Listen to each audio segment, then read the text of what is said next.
Tu changes les vies pour de vrai.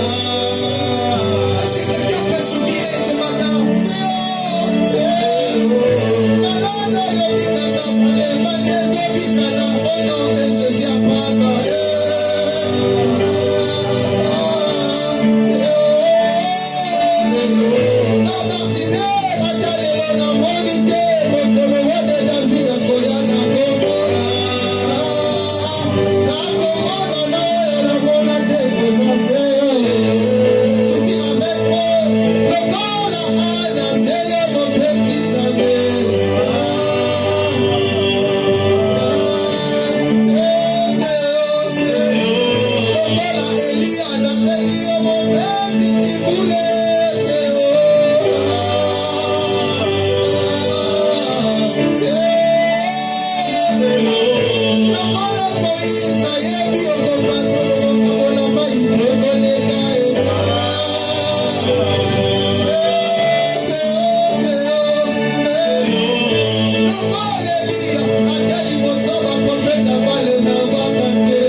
Ce moment où nous bénissons, Seigneur, un moment de grâce que tu nous as accordé pour que nous puissions t'écouter.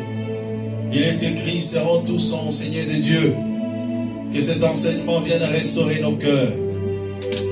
Que cet enseignement vienne nous corriger, nous convaincre, nous instruire, afin que nous puissions nous rassurer, nous assurer de notre marche en toi, Seigneur. Nous t'acclamons le roi de gloire. T'acclamons le puissant de guerre. T'acclamons le maître, le temps et les circonstances.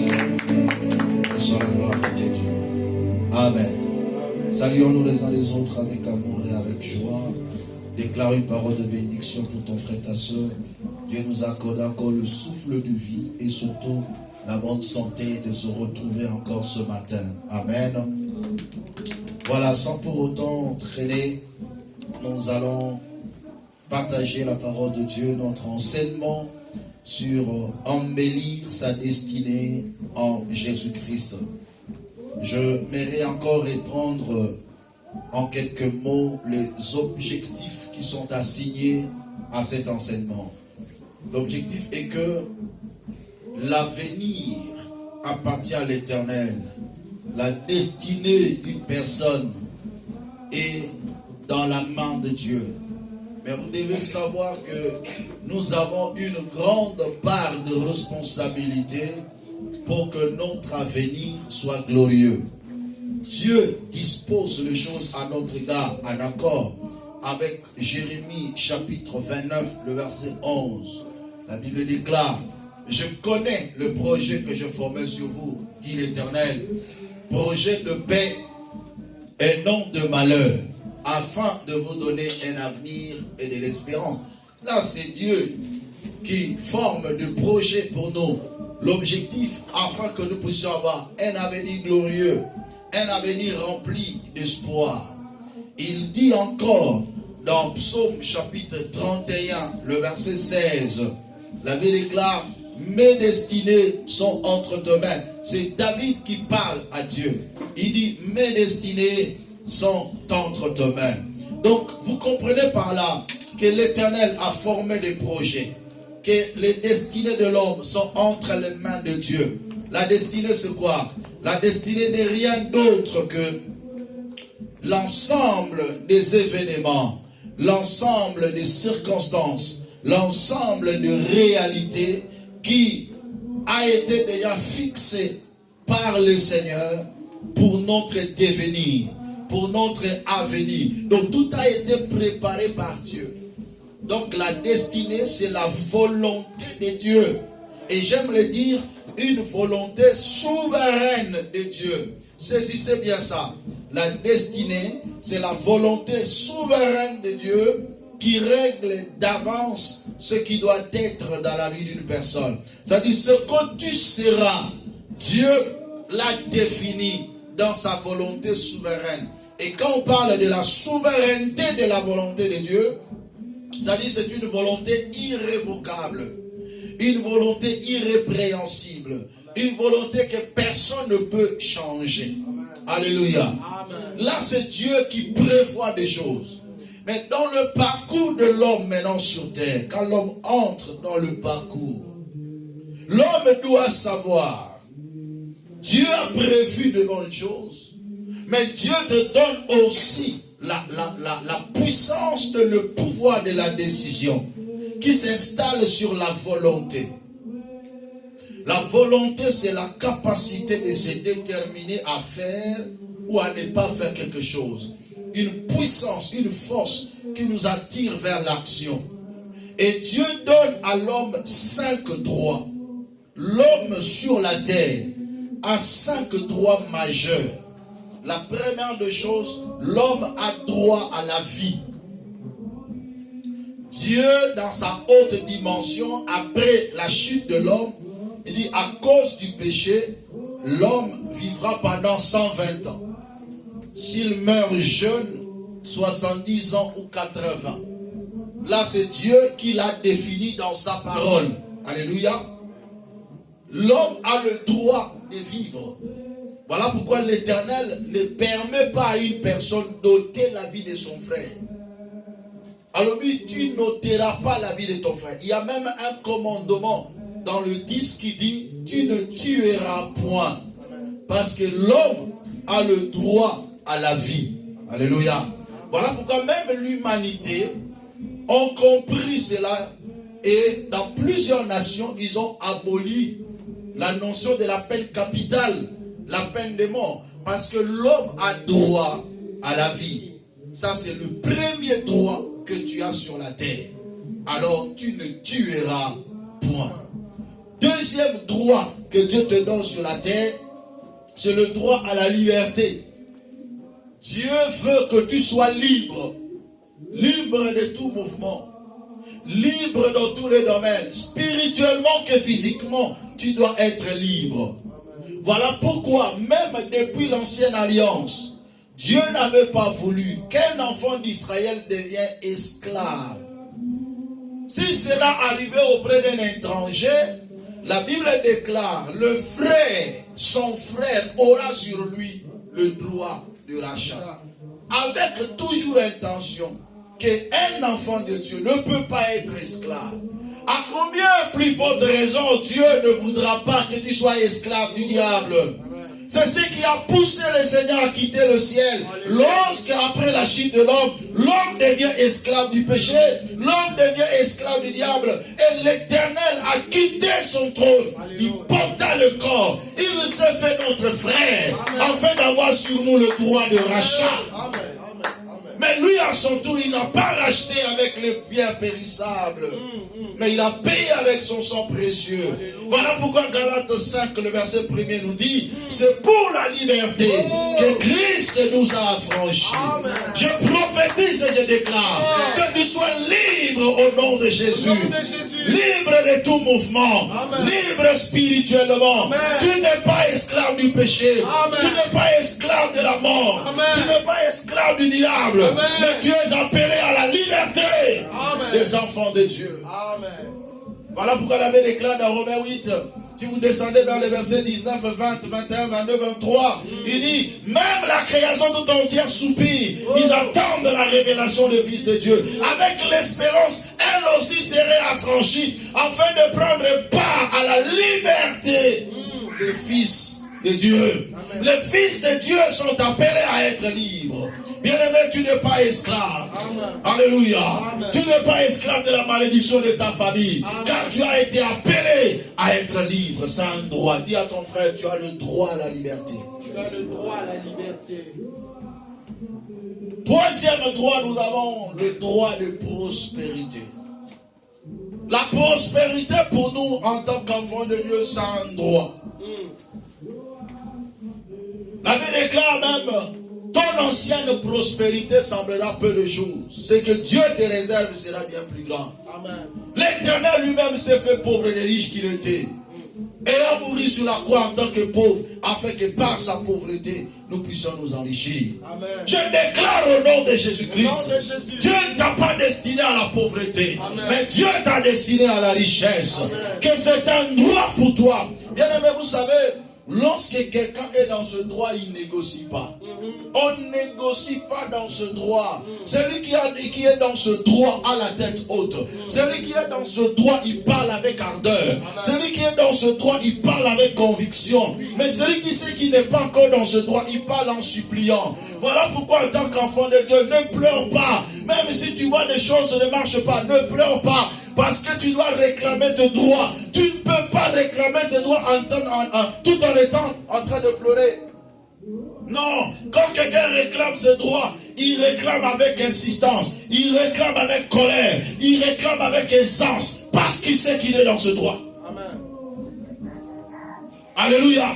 Quand quelqu'un est dans ce droit, parfois il ne supplie pas, il impose et il parle. Amen. Bien-aimé, la prospérité c'est ton droit. La richesse c'est ton droit. La Bible déclare, et le Tout-Puissant sera ton or. Ton argent est ta richesse. Je le déclare au nom de Jésus-Christ. Quatrième droit, tu as le droit de propriété, le droit d'appartenance. Tu as le droit d'avoir des choses qui t'appartiennent. Tu ne peux pas partager des choses. Vous savez, il y a certaines choses qu'on ne partage pas. Parce qu'il y a certaines choses, pour que ça soit à toi, il faut que ça soit au maximum. Alléluia. Amen. Si c'est mon enfant, ça doit être mon enfant au maximum. Ça ne doit pas être notre enfant. Non, c'est mon enfant. On ne peut pas le partager. Voilà pourquoi ce jour-là, quand on a voulu partager l'enfant de cette femme dit non. Je ne veux pas que tu partages mon enfant. Je veux même que tu le donnes au maximum, que je continue à le voir. Mais on ne partage pas. Alléluia. Il y a certaines choses, ça doit t'appartenir. Et ce qui t'appartient, c'est un droit. Je déclare et je prophétise que tu entres dans tes droits de propriété. Que tu puisses avoir des choses qui t'appartiennent en propre. Que tu ne peux pas partager avec d'autres personnes. Amen. Et le cinquième droit que nous avons, c'est le droit de choisir. Là où maintenant je voulais chuter. Parce que le Seigneur le dit, voici je mets devant toi le bien et le mal, la mort et la vie, la malédiction et la bénédiction. Il dit choisis. Mais il donne un conseil, il n'impose pas. Il dit choisis la vie, afin que tu vives toi et ta postérité. Mais vous devez savoir qu'il y a d'autres personnes qui ont choisi la mort. Il y a d'autres personnes qui ont choisi le mal. Il y a d'autres personnes qui ont choisi la malédiction. Bien-aimé dans le Seigneur, tu seras le reflet de ton choix. Vous devez savoir une chose. Dans le parcours sur la terre, il faut savoir choisir. Dis à ton frère, il faut savoir choisir. Il faut savoir choisir. Parce que c'est un droit. Il faut bien choisir. Choisir bien et savoir choisir. Ça, c'est un élément important. Amen. Même dans tes actions, tu dois bien choisir. Parce que le choix d'une personne peut entraver sa destinée. Tout à fait. Ton choix d'aujourd'hui peut détruire ta destinée de demain. Et lorsque je parle, embellir sa destinée en Jésus-Christ, cela veut dire ceci. Tellement que tu as le droit de choisir, tes actions sont les reflets de tes choix. Et lorsque tu fais un choix, cela va déterminer si ce choix va embellir ou détruire ta destinée. Embellir veut dire rendre beau, rendre vivable, rendre fiable, rendre paisible, agrémenter, décorer. Embellir sa vie, embellir sa destinée par rapport à ce que je fais aujourd'hui. Ce que je fais aujourd'hui est en train d'embellir ma destinée de demain ou même de détruire ma destinée de demain. Voilà pourquoi on parlait de premier point. Tes actions d'aujourd'hui déterminent le degré de l'embellissement de ta destinée de demain. Quelles sont les actions que tu poses aujourd'hui? Est-ce que cette action d'aujourd'hui embellit ta destinée ou détruit ta destinée? Un enfant de Dieu doit savoir, je ne dois pas me camoufler en disant que Dieu me connaît. Dieu a fait pour moi des projets de paix, non de malheur. Mais il y a certains enfants de Dieu qui vivent aussi le malheur. Où est l'aiguillon de la parole de Dieu? Mais parce qu'ils ne savent pas qu'ils ont aussi une part de responsabilité afin de concourir à l'accomplissement de la destinée de Dieu. Amen. Tes actions d'aujourd'hui peuvent détruire ta destinée demain. Voilà pourquoi un homme sage ne calcule pas ses actions, mais les conséquences d'abord de ses actions. Car le contrôle des actes passe par la connaissance anticipative des conséquences. Le contrôle des actions doit passer premièrement par la connaissance anticipative des conséquences de ces actions. Avant que je pose une action, je commence d'abord à calculer quelles sont les conséquences des actions que je poserai maintenant. Est-ce que ces conséquences ne vont-ils pas détruire ma destinée? Est-ce que les conséquences de mes actions d'aujourd'hui vont-elles embellir ma destinée ou détruire ma destinée? Parce qu'il y a des principes sur terre. Un lecteur de la Bible, s'il vous plaît. Vous m'accompagnez. On va prendre le psaume, Proverbe chapitre 13, verset 16. Vous devez savoir, bien aimé, au lieu de calculer comment je dois poser l'action, commence d'abord à calculer quelles sont les conséquences de l'action que je vais poser. Ça, c'est toujours un élément important que chacun de nous doit maîtriser et comprendre. Parce que si je calcule seulement comment poser les actions et je ne calcule pas les conséquences des actions, je serai surpris. Alléluia. Amen. Proverbe 13, 16. Qui peut dire rapidement, s'il vous plaît? Gagnons le temps. Proverbe 13, 16. Allez-y. Tout homme avisé agit en connaissance de cause, mais l'insensé fait étalage de sa sottise. Tout homme avisé agit en connaissance des causes. Tout homme avisé ou tout homme sage, quand il agit en connaissance. Alléluia. Donc ne sois pas insensé. L'insensé fait quoi? Mais l'insensé fait étalage de sa sottise. L'insensé fait étalage de sa sottise. Donc ça dit quand l'insensé agit, il n'y a que des sottises sur sottises. Il fait l'étalage. Ça dit il ne fait que étaler le mal. Mais un homme sage, un homme avisé, il calcule. Il n'est pas pressé dans les actions. Parce qu'il ne sait pas qu'est-ce qu'une action peut engendrer. Vous devez savoir une chose. Une petite action peut gaspiller toute une destinée bien aimée. Dans la vie, ne sois pas impulsif. Dans la vie, n'agis pas par précipitation. Dans la vie, n'agis pas par colère. Dans la vie, n'agis pas sous l'émotion. Dans la vie, n'agis pas sous l'ivresse. Dans la vie, bien-aimé, agis dans la juste mesure. Lorsque tu calcules les conséquences des actions, c'est alors que tu vas poser l'action. Parce que tu ne sais pas, l'action que je pose aujourd'hui, a quelles conséquences pour mon lendemain? Tes actions déterminent le degré de l'embellissement de ta destinée. Ta destinée est embellie par tes actions d'aujourd'hui. Bien-aimé, par les bonnes actions que tu fais aujourd'hui, embellis ta destinée. Tu veux embellir ta destinée de demain? Agis bien aujourd'hui. Quelqu'un comprend? Agis bien aujourd'hui. Je vais vous raconter une histoire. Mais c'était une fois, un enfant, dans son ignorance, qui avait à peu près 3 ans, 4 ans, son père a acheté une très belle voiture. Une voiture vraiment qu'il avait achetée avec son cœur. Beaucoup d'argent. La voiture était blanche. Alléluia. Amen. L'enfant, dans son ignorance, il prend une pierre, commençait à écrire sur la voiture. Il essayait un peu de griffonner. Alléluia. Lui, dans son ignorance, il ne sait pas qu'il est en train de détruire la voiture. Est-ce que quelqu'un comprend? C'est dans son ignorance. Il est en train d'écrire. En tout cas, il a fait vraiment des dégâts. Ça, c'est sûr. Alléluia. Amen. Une grande partie, vraiment, c'était, la peinture était enlevée. L'enfant ne savait pas. Il faisait cela avec beaucoup de joie. Il souriait d'ailleurs pendant qu'il faisait ça. Le père est venu.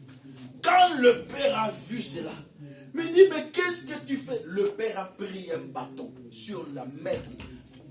Donc l'enfant était comme ça en train d'écrire. L'enfant sentit ici, sur le main. Pia!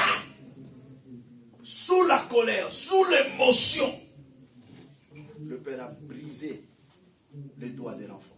Il a cassé le doigt de l'enfant. Le temps qu'on l'amène à l'hôpital, papa, ils ont tout essayé. Il y a un nerf qui était coupé. Et l'enfant est resté avec un défaut. L'enfant grandissait avec ses défauts. Alléluia. Amen. Un jour, ils étaient à table et ils mangeaient tous avec des couverts. Et cet enfant n'arrivait pas à tenir son couvert. Et le père était là, il regardait l'enfant. Il a pleuré. Un simple geste, sous l'impulsion de la colère, a détruit la destinée d'un enfant. Cet enfant est devenu infirme, tout simplement parce que ce papa n'a pas pu se maîtriser. Mais la voiture a été réparée, mais le doigt de l'enfant. Alléluia. Le doigt de l'enfant. Parce que la peinture, on peut le réparer. Certes, tu peux dépenser, mais ce n'est pas une éternité. Ça peut se réparer. Mais est-ce que le doigt de l'enfant? Et cela est resté dans la conscience du père. Plus l'enfant grandit, à chaque fois qu'il voyait son enfant incapable de faire quelque chose, il pleurait en lui-même. Il a mis sur son esprit une douleur qui ne pouvait jamais s'en passer. Tout simplement à cause d'une simple action. Mais qui n'a pas calculé les conséquences de l'action. Frère, tout ce que tu fais comme action, calcule d'abord les conséquences. Mais tu me dis, mais pasteur, je n'aurai pas le temps de calculer d'abord. Je dois réagir, voilà pourquoi. N'agis pas par précipitation. N'agis pas sous l'impulsion. Parce que les actions que tu poses peuvent détruire ou embellir ta destinée. Proverbe 22, verset 3, rapidement. Proverbe 22, verset 3. Un homme sage, un homme sensé, un homme avisé, il calcule des actions. Proverbe 22, verset 3. L'homme prudent voit le mal et se cache, mais les simples avancent et sont punis. Un homme prudent voit d'abord le mal et se cache. La prudence fait que, avant que je ne fasse quelque chose, je vois, est-ce qu'il y a-t-il pas un mal qui est caché ici?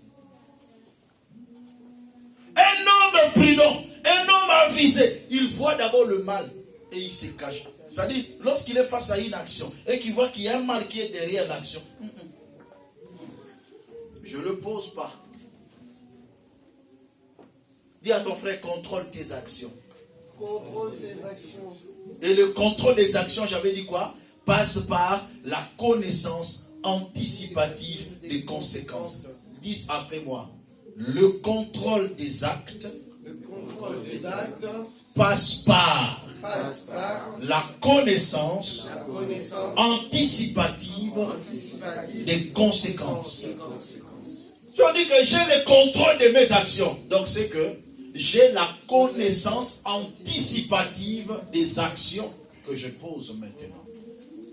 C'est ça le contrôle. Quand on dit, toi tu ne sais pas contrôler tes actes, ça dit, tu ne connais pas d'avance les conséquences de tes actes. Si je connais que les actes que je pose ici auront des conséquences négatives sur mon avenir, je ne le pose pas. Encore un exemple pour vous éclairer avant de continuer. Un homme discutait avec un frère du quartier. Ils étaient dans un même quartier, ils grandissaient ensemble. Ils se sont chamaillés pour un petit rien du tout. Vous savez, parfois, ce sont des petites choses qui engendrent de grandes conséquences. Quand on dit, moi, le maître Moukeko Tumba, Zamba Moulimba. Donc, des petites choses comme ça, quand ce n'est pas contrôlé, ça peut entraîner beaucoup de dégâts. Et ils étaient là. Ah, la colère a monté. Ah, coup! Ici. Tous les dents étaient tombés. Alléluia. Une grande partie des dents étaient tombées. On l'amène à l'hôpital. On a essayé de faire, tellement qu'il était déjà un peu vieux, il n'y avait plus moyen. Le monsieur est resté comme ça. Les années passèrent. Ils n'étaient plus ensemble, ils ne se voyaient plus. Cet homme aussi est parti là où il était parti. Il est devenu aussi une grande personne. C'est lui qui a fait le mal. Mais un jour, il s'est croisé. Il dit, ah, comment tu vas? Je ne vais pas bien. Regarde comment tu m'as fait. Aujourd'hui, ma vie est gâtée. On appelle ça l'irréparable effet. Cet homme, heureusement pour lui, il avait un peu de moyens. Il dit, je vais quand même faire quelque chose. Je sais que tu avais fait du mal. On était encore de jeunes en ces temps-là. On n'avait pas trop de connaissances. On lui a mis des prothèses, tout ça. Il a dépensé quand même beaucoup d'argent pour qu'au moins on mette des prothèses pour que cette personne soit quand même bien. Tout ce que tu fais comme acte, faites attention. Il y a ce qu'on appelle parfois l'irréparable. Tu peux arriver à un stade où tu poses l'action, mais l'irréparable est fait. Qu'est-ce que je dois faire? La seule chose qu'on fait, c'est le regret. Si je savais, je n'allais pas faire ça. Deuxième chose, faire du bien et non du mal à quelqu'un. Parce que la Bible déclare dans Galates, chapitre 6, versets 7 à 8, il est écrit, ce qu'un homme aura sémé, il le moissonnera. Ne vous y trompez pas. La loi de karma existe. Ce qu'un homme aura sémé, il le moissonnera. Le bien que tu sèmes aujourd'hui, tu vas le moissonner un jour. Sème le bien dans la vie de plusieurs personnes. Dans la vie, on ne sait jamais. Dis à ton frère, on ne sait jamais. Moi, je dis souvent aux gens, même si tu vois quelqu'un venir te demander, si tu n'as pas,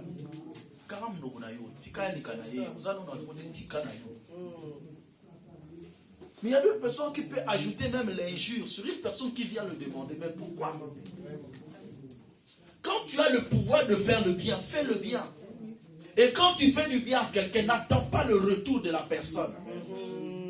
Et n'arrête pas de faire le bien parce que la personne auprès de qui tu as fait le bien n'a pas retourné. Non.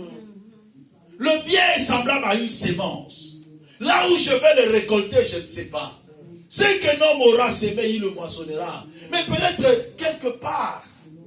Mais le mal que tu fais, même si auprès de la personne, tu ne récoltes pas le mal, mais tu peux récolter le mal auprès d'une autre personne. Alléluia. Quel est le bien que tu fais? Le bien que tu fais aujourd'hui embellit ta destinée demain. Sala bolam na batu. Kozela te bazong sela yo yango. Ne dis pas que moi je te fais du bien. Tu m'as rien retourné. Non. Continue à faire du bien. Il y a beaucoup de gens, je dis parce qu'il y a beaucoup de gens, arrêtent de faire du bien. Parce que là où il a fait du bien, les gens n'ont été pas reconnaissants. Non, tu n'as pas besoin de la reconnaissance des gens pour que toi tu fasses du bien. Tu dois comprendre que le bien que je fais, c'est une sémence que je sème. Et quelque part, je veux récolter le bien. Donc le bien que je fais aujourd'hui sont en train d'embellir ma destinée de demain. Je n'arrêterai jamais de faire le bien parce que quelqu'un auprès de qui je fais le bien n'était pas reconnaissant. Non. Jésus n'a pas arrêté de guérir lorsque les 10 lépreux sur 10, un seul est venu dire merci. Comme les 9 n'étaient pas reconnaissants, il dit « ça soit les lépreux, Alléluia. Ce sont des choses parfois que nous disons. Je ne ferai pas du bien parce que les gens sont ingrats. Je ne reçois plus personne dans ma maison parce que j'avais reçu telle personne, n'a pas été reconnaissant. Je ne donnerai plus rien à personne parce qu'auprès de qui j'ai donné, je n'ai rien eu. Non. Fais du bien. La Bible déclare, le matin sème ta sémence et le soir ne laisse pas ta main se reposer. Parce que tu ne sais pas qu'est-ce qui va germer. Lisez ça. Ecclésiaste chapitre 1. Et chapitre 11, à partir du premier verset, rapidement s'il vous plaît. Ecclésiaste chapitre 1. Écoutez le mystère du bien. Écoutez, je vais vous expliquer le mystère du bien. Ecclésiaste. Rapidement, Ecclésiaste 11, 1. Oui. Lance ton pain à la surface de l'eau. Lance ton pain à la surface des eaux. Car avec le temps, tu le retrouveras. On commence d'abord par ça. On dit quoi? Jette ton pain sur la surface des eaux. Avec le temps, tu le retrouveras. Est-ce que c'est possible? Il y a un cours d'eau là. On te dit prends ton pain, jette. Qu'est-ce qui va se passer? Le pain va... D'ailleurs, ça va se noyer. Après, ça passe, ça disparaît. Donc ça dit, lorsque je jette mon pain, j'oublie. C'est ce qui doit être aussi le bien que toi tu fais. Jette ton pain sur la surface des eaux. Donc quand je fais le bien, c'est comme si je jetais le pain sur la surface des eaux. Et la Bible déclare quoi? Avec le temps, tu le retrouveras. Mais je vais le retrouver où? Le pain, je l'ai jeté dans l'eau. C'est ça le bien que tu fais. Quand tu fais un bien, c'est comme un pain que tu jettes dans l'eau. Oublie, ne calcule pas, ne compte pas le bien que tu fais. Jette ton pain sur la surface des eaux. Mais avec le temps, tu feras quoi? Tu le retrouveras. Donc, quand moi je fais le bien est parti, s'emmagasiner quelque part pour ma destinée. Tout le bien que tu fais, ne parle pas en vain. Voilà pourquoi la Bible déclare: heureux d'eux à présent le mort qui meurt dans le Seigneur, oui, dit l'Esprit, car ils se reposent sur leurs travaux, car leurs œuvres le suivent. Même au ciel, le bien que toi tu fais vont te suivre. Amen. Le bien ne s'arrête pas seulement sur la terre, frère. Dans ta vie, fais que du bien. Calcule comment faire du bien aux autres. Continuez maintenant le verset 2. Répartis ton bien en 7 ou 8 parts. Répartis ton bien en 7 ou 8 parts. Car tu ne sais pas quel malheur peut arriver sur la terre. Car tu ne sais pas quel malheur peut arriver sur la terre. Toi, dans ta vie, tu dois savoir une chose. Dans la vie, un jour, le malheur peut arriver. Mais le bien que je fais aujourd'hui me préservera même du malheur de demain. Amen. Alléluia. Amen. Frères et sœurs, le bien que nous faisons aujourd'hui va nous préserver demain quand il y aura un malheur. Amen. Tu pourras même dire à Dieu: Seigneur, souviens-toi du bien que je fais. Qui ne sait pas que Tabitha Dorcas a reçu la résurrection à cause de bien qu'elle faisait? Les aumônes, les habits qu'elle cousait pour les veuves. Le jour de sa mort, la Bible déclare: les veuves ont dit: on ne va pas l'enterrer. Nous n'allons pas l'enterrer. allez appeler Pierre. Et quand Pierre arrive, il commence à montrer les œuvres. Les œuvres parlent bien que la prière. Les œuvres intercèdent mieux que la prière. Je répète encore, tes œuvres, le bien que tu fais sur la terre, prie mieux que la prière. Amen. Il y a d'autres chrétiens qui mourront extrêmement pauvres à cause de mal qu'ils ont fait aux autres, malgré leur dimension de prière. Amen. Malgré le gène, malgré qu'ils montent à la montagne, ils descendent même, qui montent ma mabé. Et pour ça, que Batouana va koufa babola na pasi na boale. Mais mutu musa koza ne mpaka no bola munaye no sambe la pona tina naye. La Bible déclare que Corneille était un païen, un centenier italien. Mais la Bible déclare il faisait des aumônes. Et Dieu s'est souvenu de ces aumônes. Mais la Bible déclare Dieu n'écoute pas la prière des méchants, mais il écoute la prière des bienfaits des méchants. Ah, ça il faut le savoir. Dieu n'écoute pas la prière des méchants, mais leurs bienfaits intercèdent dans leur faveur. Et Dieu va l'écouter. C'est ça le mystère lorsqu'on donne à quelqu'un, lorsqu'on fait du bien. C'est ça le secret de la richesse de Job en son temps. Il dit, l'orphelin qui demandait du secours, je lui donnais. La veuve, je le revêtais. Et la bénédiction du malheureux est tombée sur moi. Quand tu fais le bien à l'autre, la bénédiction qui est en lui vient sur toi. Amen. Les milliardaires continuent à être des milliardaires. Les bailleurs de fonds continuent à être des bailleurs de fonds. Pourquoi? Parce qu'ils donnent. C'est ça. La guerre là-bas vers le Gaza, tout ça, aide humanitaire, qui donne l'argent? Mais ce sont des bailleurs de fonds, ils donnent. C'est ça. Alléluia. Amen. Tout Palestinien qui mange un pain, la bénédiction qui est sur lui, bénit ces bailleurs de fonds. Amen. Donc le bien intercède. Toi aussi, tout ce que toi tu fais, tout ce que tu donnes à une personne, tu puises une partie de sa bénédiction. Alléluia. C'est très important. Voilà pourquoi la Bible déclare, il y a plus de bonheur de donner qu'à recevoir. Amen. Car celui qui donne libéralement devient plus riche. Mais celui qui épargne à l'excès ne fait que s'appauvrir. Yamana so pozo pesa nzambe mingo zo be na mapa moli ya nzambe. Ezo ya likolo na yo. Mutu nyonso na vie so kabeli embo obeni lipa moli na ye likona. Amen. Alléluia. Ça c'est un secret. Tu veux embellir ta destinée? Fais très attention. Pose des actes, de bons actes, de bien que tu fais. Verset 3. Écoutez le verset 3. Quand les nuages sont pleins, il va pleuvoir à verse sur la terre. Il y aura la pluie qui va tomber. Et l'arbre reste à l'endroit où il est tombé, que ce soit vers le sud ou vers le nord. Continuez. Celui qui prête trop attention au vent ne sèmera jamais, et celui qui observe toujours les nuages ne moissonnera pas. Continue. Tu ignores quel est le chemin du vent, et tu ne sais pas comment se forment les eaux de l'embryon dans le sein de sa mère. Avance encore. De même, tu ne connais pas l'œuvre du Dieu qui fait toutes choses. Dès le matin, répands ta semence. Et jusqu'au soir, ne t'accorde pas de repos. Car tu ne sais pas de l'une ou de l'autre activité laquelle réussira. Car tu ne sais pas qu'est-ce qui va réussir.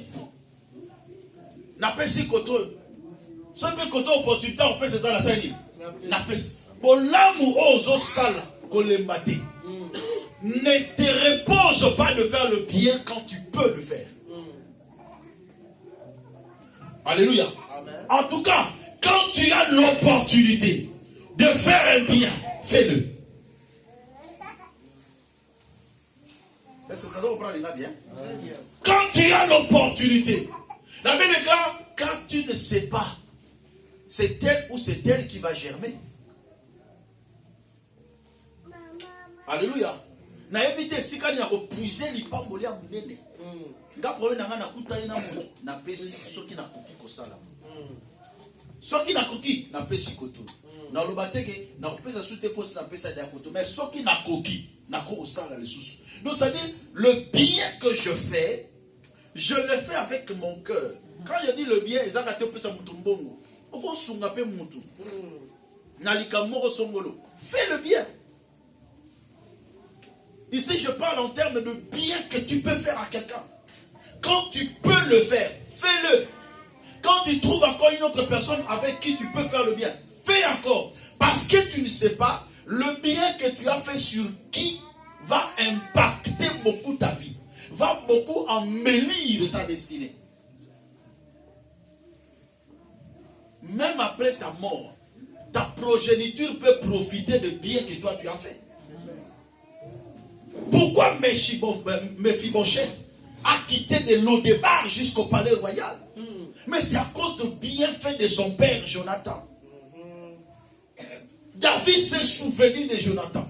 Mais il dit, n'y a-t-il pas une personne dans la famille de Jonathan auprès de qui je peux faire du bien à cause du bien que Jonathan m'a fait? Mais qu'est-ce que Jonathan a fait à ce temps-là? La Bible déclare Jonathan aima David comme son âme.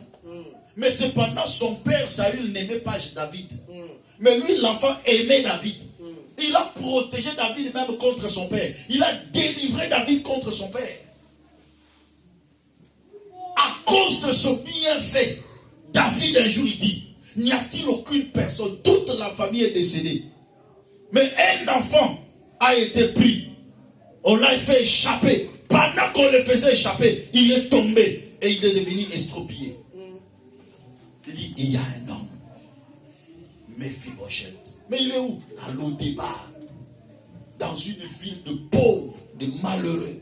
David dit, appelez-le. Mais David, on va l'appeler comment? Toi-même, tu as mis une loi ici dans cette nation. Qu'un boité, qu'un estropié ne peut pas entrer dans le palais royal. Parce que le jour où il était en conflit avec Absalom, Absalom a mis les boités, les paralytiques pour barricader le chemin, afin que David n'entre pas dans le palais royal. À cause de ces jours-là, David a dit, aucun estropié ne peut entrer dans le palais royal. Mais on lui dit, cet homme est estropié de pied. Il dit, amenez-le. Le bien plus fort que la loi. Amen. Frère, les lois établies de ta famille tombera à cause du bien que toi tu fais. Alléluia. Amen. Le bien que tu fais, frère. C'est ça.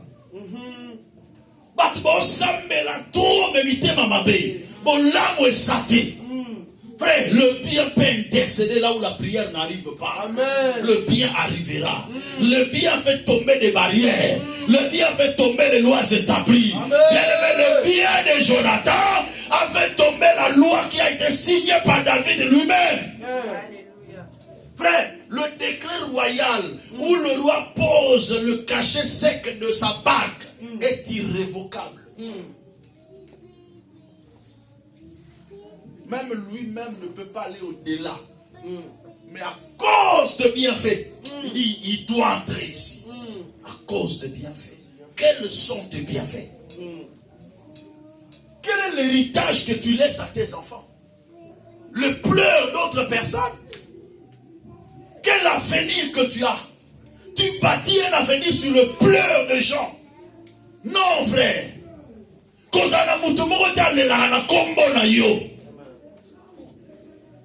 Batubaloba malam pona tina na yo. Te mutuana aza mutu malam. Tuana biso ba parfaite. Mais ça l'effort au bolamu na ve ganga koleka mabe na yo.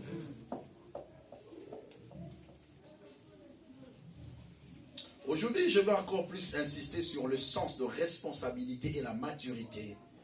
Capacité de préparer ou d'embellir l'avenir. Une personne qui est bien organisée aujourd'hui embellit sa destinée de demain. Amen. La hiérarchisation des objectifs et la détermination dans l'accomplissement. Éviter les chantiers inachevés. Tu veux bâtir un avenir meilleur. Tu veux bien préparer ton avenir. Évite des chantiers inachevés. Dis après moi, chantier inachevé. Chantier inachevé. Ce sont des gens qui commencent quelque chose et qui n'en finissent jamais. Ils posent un premier pas et ils reculent. Bien aimé, celui qui recule d'un pas ou qui marque de pas, recule par rapport à ceux qui avancent. Par rapport à la notion du temps. Si tu marques le pas, c'est que tu recules. lorsque tu entames un projet, tu dois aller jusqu'au bout de ce projet. Allez-y ensemble avec moi. Proverbe 18, verset 9. Rapidement, s'il vous plaît. Si tu veux embellir ta destinée, frère, tu ne dois pas avoir des chantiers inachevés. Proverbe 18, verset 9. Allez-y.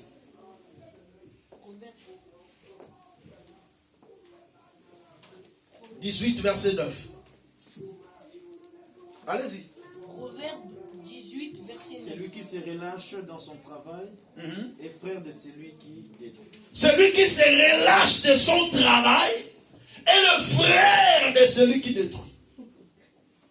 Il y a des gens, quand ils commencent quelque chose, ils n'ont pas encore achevé, mais ils abandonnent. Le fait de se relâcher de son travail, tu le détruis toi-même. Parce que qui n'achève pas, détruit ce qu'il a commencé. Je reprends. Qui n'achève pas, détruit ce qu'il a commencé. Il faut avoir l'esprit de la diligence. Proverbe 10, verset 4. L'esprit de la diligence te permettra d'aller jusqu'à l'achèvement. Lisez. Proverbe chapitre 10, verset 4. Allez-y, la première personne qui trouve, il lit. Celui qui agit d'une main lâche s'appauvrit. Celui qui agit d'une main lâche s'appauvrit. Ça dit, lorsque tu agis, mais avec une main lâche, ça dit, tu agis après tu arrêtes. Tu agis après tu fais quoi? Tu arrêtes. La main des gars, celui qui agit d'une main lâche, ne fait que quoi? Ne fait que s'appauvrir. Ça continue? Mais la main des diligents enrichit. Mais la main des diligents enrichit. Ça dit, lorsque la diligence c'est quoi? C'est la capacité de se déterminer jusqu'à l'achèvement. Jusqu'à l'accomplissement. Jusqu'à ce que je voie le résultat. Donc ça dit, quand je fais quelque chose, que je n'ai pas encore vu le résultat, je n'abandonne pas. Alléluia. Si tu veux être une personne qui va embellir sa destinée, ne sois pas de la catégorie des lâches. Obandali kamusuk sananzela. Obandi classe boyokoki na otokati na ref. Bato be bazo embellir destinée na bangote. Alléluia. Amen. Au classe amon bakasi na kokala ngate akimi na. Est-ce que quelqu'un est en train de comprendre ça? C'est très important. Ne sois pas de ceux qui commencent et qui achèvent. Et qui n'achèvent pas plutôt. Au tikinda inachevé. Voilà mutabandi loko papa assisté. Oh soukane oh GD, oh bac plus D. Bac plus de souki aussi c'était. Continuez. Kenda tata na droit de que non hasard attend la licence. Et puis c'est à ma poids. Oh bac plus 1. Mais non.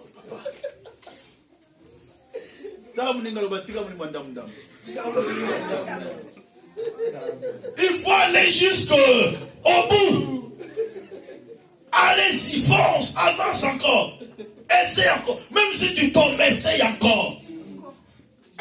Et après, opportunité, plus 3. Oh, on a la bac plus 3. Tu vois qu'on ne va pas te prendre parce que tu n'as pas achevé ce que tu as commencé. Achève ce que tu as commencé. Alléluia. Amen. Est-ce que tu as dit? Amen.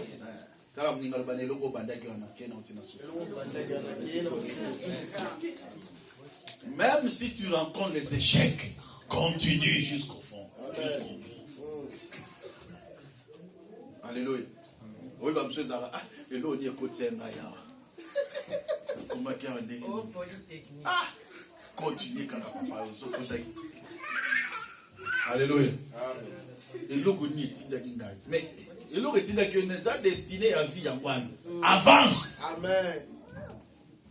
Dans ta vie, si tu veux embellir ta destinée, je reprends encore. Qu'est-ce que tu dois faire?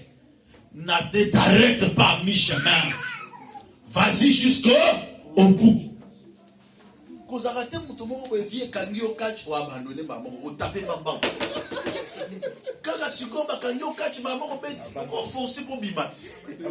Moi, je regarde plus le sport de combat. Je tire beaucoup de leçons. Moi, j'aime vraiment des combats très dangereux là. Hein? Le martial mix, art, MMA. Moi, j'aime ce genre de combat. Vous voyez quelqu'un vraiment peut-être battu du premier pavot au deuxième round. Mais arrivé au troisième, il s'encharne, il se réunit ses forces. Et il relève des défis, parfois il donne un chaos. Alléluia. Donc ne sois pas de ceux qui, mon premier round,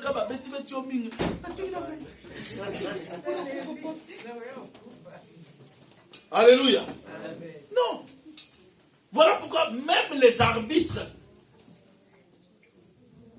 qui assistent à ce genre de combat, avant d'intervenir, il faut qu'ils voient soit la personne abandonne, soit la personne ne sait plus se défendre. Donc une personne est arrivée un peu au début de l'extrême.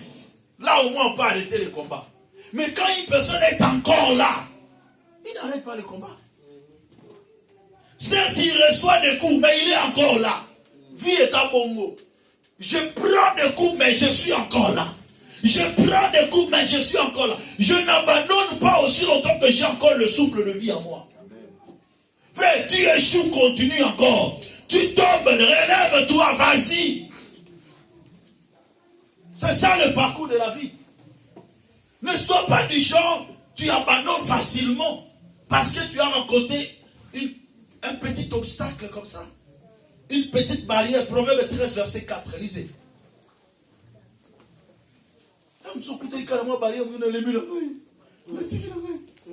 Proverbe 13, verset 4. Allez-y, papa. L'âme du paresseux a des désirs qu'il ne peut satisfaire. Et l'âme des hommes diligents sera rassasiée. L'âme de paresseux a des désirs qu'il ne peut pas satisfaire.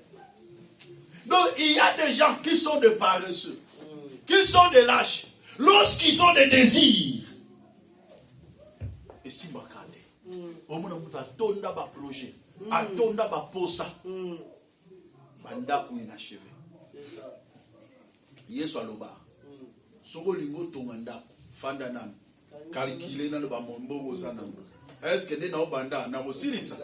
So moni ko kosilisa te, tika. Alléluia. Non, c'est Jésus qui a dit ça. C'est Jésus qui a dit. Il dit, quand tu veux construire une maison, assis-toi d'abord. Calcule l'ensemble des dépenses. Pour que tu ne commences pas et que tu n'achèves pas, afin que les gens se moquent de toi. Mais c'est comme ça, la rocha fouaté. La évidence.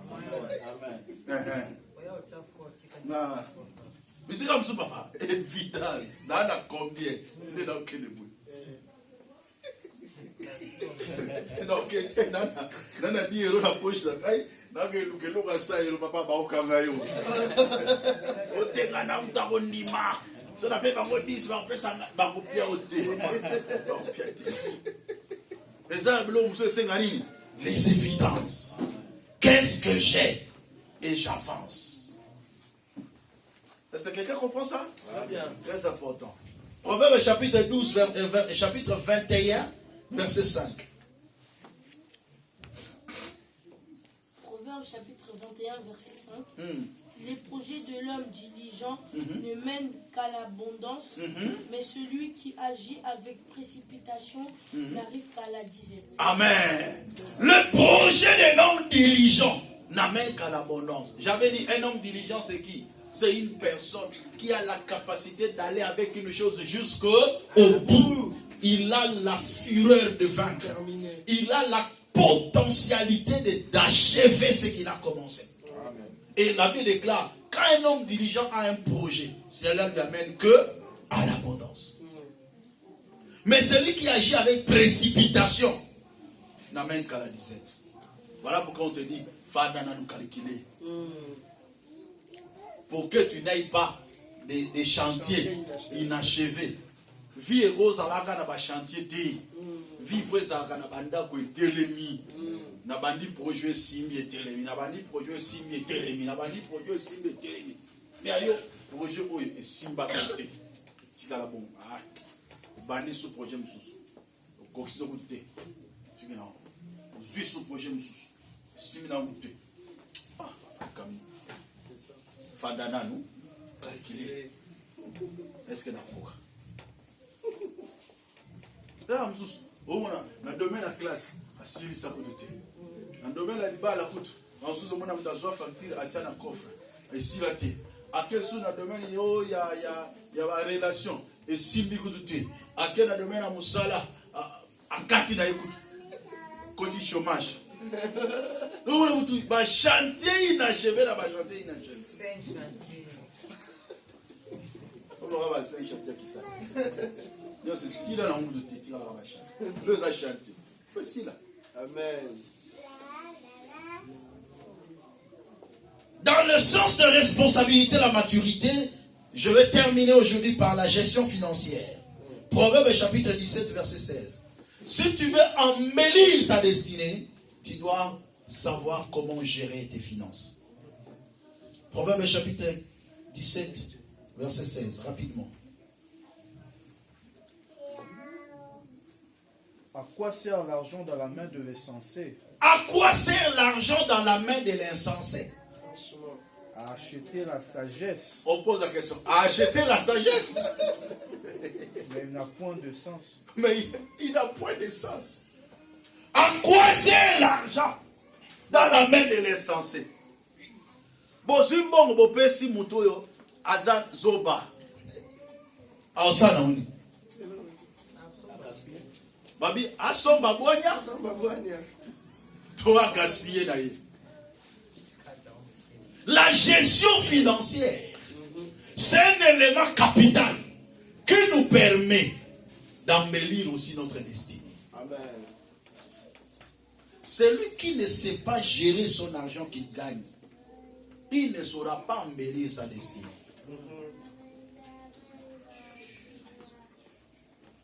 Dimanche prochain, on se retrouve chez Papa Franck et je vais continuer avec ça. Et je vais entrer beaucoup en profondeur, avec beaucoup plus de détails, et vous serez bénis. Parce que là, je vais enseigner. Il y a beaucoup de gens qui ne comprennent pas le mystère de l'argent et qui ne comprennent pas la gestion financière. Lisez le dernier verset, Proverbe 16, 16.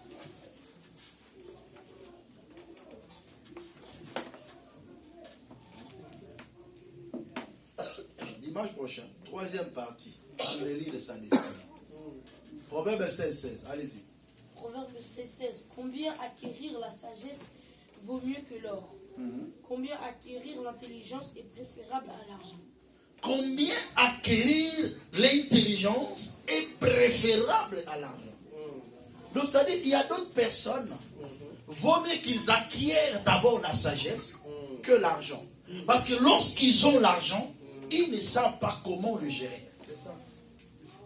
Alléluia. Amen. Frère, dans le parcours de la vie, si tu ne maîtrises pas la gestion financière, tu ne sauras pas être meilleur demain. Tu ne sauras pas être meilleur demain. On va parler sur la notion du budget. On va parler sur la notion d'anticipation. Il y a beaucoup de notions qu'on peut enseigner. Que vous allez me dire, mais pasteur, il y a science, il y a la Bible. C'est ça. Mbongo na maboko ya zoba. Musala na ngo Nini. Biso to lingi te tozala na mbongo, mais le quoi d'être na maboko ya mutazoba. Quand Dieu met l'argent entre tes mains, que tu fasses de bonnes choses. Amen. Que tu réalises de bonnes choses. Vous savez, quand l'argent réalise de bonnes choses, c'est ça le progrès. Mais quand l'argent ne réalise pas de bonnes choses, c'est la malédiction, c'est la pauvreté. Amen. La pauvreté, c'est lorsque l'argent que tu reçois ne réalise pas de bonnes choses. Mais lorsque l'argent que tu gagnes réalise de bonnes choses, c'est ça l'avancement, c'est ça le progrès. So na zui mbongo na someli moi de lamba, et ça avancement, parce que là je fais de bonnes choses. Mais si on a vu bon, on est pas para, on a vu bon, on a qu'un on a macam, on a quoi d'autre, on a sali, on a gaspillé, on a des bobola. La gestion financière, c'est un élément important dans la destinée. Amen. Pourquoi? Tout simplement parce que il y a certaines opportunités que Dieu peut mettre dans notre avantage qui ne viennent pas de temps à autre.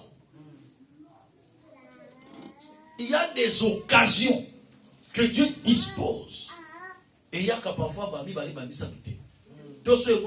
après 5 ans. Et si tu ne sais pas gérer, tu risques de t'appauvrir.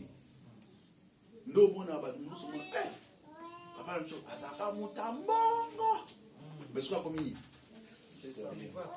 comme une histoire? Azalaka. La gestion financière, c'est très important. On va entrer en profondeur avec beaucoup plus de détails et d'exemples. Et le Seigneur nous bénira. Amen. Acclamez pour la gloire du Seigneur.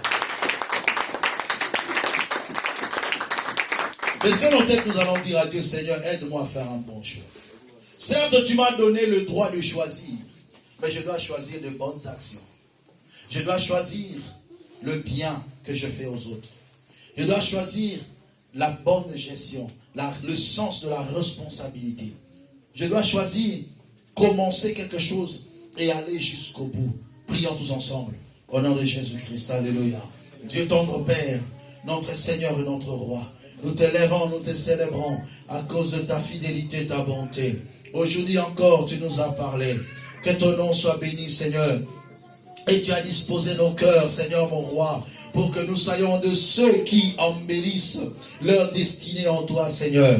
Il y avait ma prière de ce matin, et que toute personne ici présente, dans cette assemblée des disciples de Jésus-Christ, puisse comprendre, oh Dieu, que nous devons à tout prix poser des bonnes actions, afin d'embellir notre destinée demain. Éternel Dieu, je chasse loin de tes enfants tout esprit qui peut les entraîner à la malédiction, au mal, aux mauvaises actions, au nom puissant de Jésus-Christ. Yahweh, je condamne tout ce qui n'est pas de toi dans la vie de tes enfants. Au nom de Jésus, je renverse le plan de l'ennemi. Je détruis le plan du diable et je réduis en silence et en néant tout ce qui n'est pas de toi. Éternel Dieu, nous comptons sur ta grâce. Nos destinées sont entre tes mains, Seigneur. Mais Yahweh, tu nous as donné aussi la volonté. Mais permets à ce que nous puissions changer là où nous avions la capacité de faire le mal, mais que cette capacité se transforme en faisant que le bien. Car quand nous sémons le bien, nous récoltons le bonheur et la joie. Dans le nom de Jésus, Yahweh, rends-nous des hommes calmes, des hommes doux, Seigneur mon Dieu, dans le parcours de notre vie, afin que nous n'agissions pas par précipitation ou par une main lâche. Mais Seigneur, aide-nous, Seigneur, à nous préparer pour un avenir meilleur. Adonai Elohim, je te prie pour cette église. Je recommande chaque enfant de Dieu, chaque disciple de Jésus-Christ entre tes mains. Nous voulons vraiment être des disciples, oh Dieu. Marcher sur des traces, Papa. Yahweh, nous te désirons, Papa. Père éternel, aide-nous, Seigneur. Là où nous ne pouvons rien, nous avons besoin de ton aide. Là où nous sommes faibles, nous avons besoin de ta force. Là où nous ne pouvons pas arriver, Seigneur, par ta grâce, nous pouvons arriver. Aide-nous quand nous commençons quelque chose, que nous allons jusqu'au bout, oh Dieu. Enlève la paresse, le sommeil en nous, la négligence. Yahweh, nous ne voulons pas être des lâches, mais nous voulons être des hommes diligents. Car un lâche ne gagne jamais, et un gagnant ne lâche jamais. Père éternel, viens à notre secours, oh Dieu. Eribara sanda la badikanda. Lukalevamo seterika la machine de rebekenda. Ukulumono sandi balile kalibobo sala kalamashike. Orobo sanda la baliko tarika loa. Père de grâce, Je veux voir toute personne ici présente réussir dans sa vie au nom de Jésus. Alléluia. Par nos actions, nous voulons bâtir un avenir meilleur avec toi. Dans ma prière, je demande le pardon de tous qui ont semé le mal dans leur vie et ne récoltent que les conséquences de mal. Pardonne-le, Seigneur. Tu as la capacité, lorsque tu pardonnes, tu effaces le mal qu'ils ont commis dans leur passé. Efface le mal, Seigneur. Tu as la capacité de le faire. Parce que je te le prie, parce que je te le demande, Seigneur. Le mal que les enfants ont commis, efface-le, Père. Afin que les conséquences ne règnent plus dans leur vie. Même s'ils ont hérité de leur père, les conséquences du mal de leur père, efface ce mal au nom de Jésus. Afin que la malédiction héréditaire ne trouve pas les comptes dans leur vie, au nom de Jésus-Christ. Que l'Éternel t'accorde la force d'avancer. Que l'Éternel t'accorde la force de commencer, d'achever.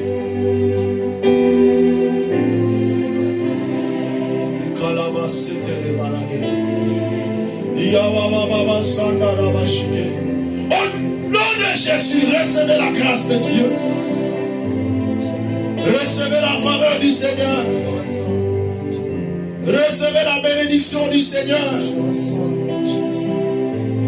Que le Seigneur t'accompagne et te donne la réussite. Amen. Que l'Éternel te donne la victoire sur toutes les choses. Sur les ennemis qui t'entourent, que l'Éternel te donne la victoire. Recevez la grâce de Dieu. Au nom de Jésus-Christ.